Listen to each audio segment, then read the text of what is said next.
Later on, in the afternoon, Carol left for a foodstuff market, which was a little far from the house. She usually goes there to stock up the unavailable items at cheaper rates. As she got to the market, she bought everything she had written down on her list and even added more until she exhausted almost all the money she came with, leaving only her transport fare back home. She was satisfied that she got everything she wanted.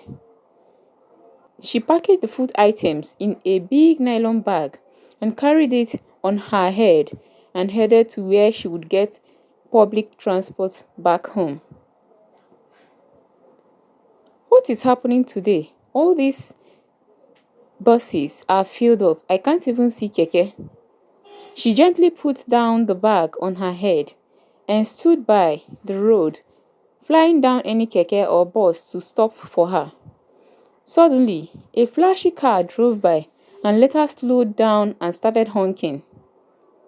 Carol refused to look that way, believing it was a man who wanted to woo her. She ignored it and focused her gaze on the road, checking every passing bus. The car started reversing towards where she stood. Carol refused to look in that direction. Instead, she carried her luggage on her head and was about to leave the spot in total avoidance of whoever was in the car when she heard her name. Carol, Carol, a female voice called from the car. Carol turned and walked back expectantly. Carol, it's me. A lady seated at the back peeped through the window as the glass wound down. Carol looked there and saw Adora, her university classmate. Wow, Ada, is that you? Carol exclaimed as she drew closer to the car. Yes, dear. Adora looked fresh and plumpy in corporate wear and matching accessories. Her look screamed luxury. Where are you going? Ada asked. I am going back to the house. I went to buy things from that market. Okay. Is your place along this axis? Yes. It's behind the HF filling station down the road. Come in. Let us drop you off. Wow, thanks so much. Adora opened the car door and adjusted for her to sit. The driver opened the trunk and Carol kept her bag there. She quickly got into the car and the driver drove off. Ada, you look good though, Carol said in admiration. Thank you. Where are you headed to? Actually, I went to represent my company for a meeting. Hey, so you now work? Yes, I work with a consulting company. I got a job immediately after my service. I've been promoted twice since I started working. This car was given to me by my company.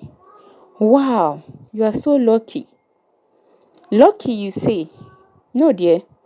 It's hard work. Don't tell me you aren't working yet because someone with your type of results is a hot cake in this Lagos. My dear, I am not working, no. Where have you submitted your CV? So many places that I can't remember.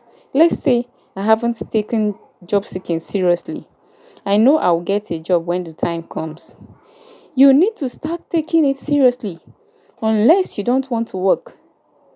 I want to work. Okay.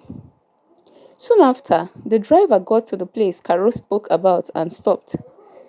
Adora brought out her business card from her handbag and handed it to Carol. You can call me if you need my help. All right, thank you so much. God bless you. She appreciated as she collected the card. Carol got down from the car, carried her bag from the trunk, and placed it back on her head. She then waved at Adora as they drove off. Carol was still amazed at the Adora she saw as she strolled down to her house. Adora was just a below average student then who would depend on her for explanations whenever she was confused. She never forgot the little help that Carol rendered to her then. Carol, on the other hand, was very brilliant. She graduated with a first class honor from her department, and she was well represented. She was well respected and a sought after then. Her intelligence was the main thing that made Daniel loved her and kept hanging around her in school. He was 2 years ahead of her then. Immediately after Carol graduated, Daniel quickly went and made her his wife. It's been 4 years since she graduated and also 4 years in her marriage, but she has no job yet. Carol got home later and unpacked everything she bought and arranged them in their usual places. She rested for a little while and went to the kitchen to prepare some food. Her mind was preoccupied with Adora and all she discussed with her. Later that day in the evening, she had finished making some food and was in the living room relaxing when her husband got back home. She welcomed him and followed him into the bedroom to change. After exchanging pleasantries, Carol couldn't contain her joy and decided to share with her husband who she saw. Baby, guess who I saw today? Who please? Adora, my classmate. I don't think I can remember her. Where did you see her? On my way back from the market. This world is a small place. Adora is now a big madam. This is someone who doesn't know anything then. She's now working with a big consulting company. She even has a car with a driver. Her driver dropped me off at the junction. Daniel was quiet, purposely neglecting her. She even offered to help me find a job, Carol continued. Find a job for you as how? Did you tell her you needed a job? She only offered to help me get one. You are not going anywhere. I don't want you to be distracted. If it's because of money, I can even pay you part of my salary if that will make you happy. No, I was just telling you what we discussed. Nothing more. Good.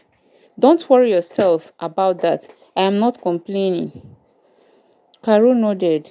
Daniel quickly switched to another topic and they continued discussing afterward.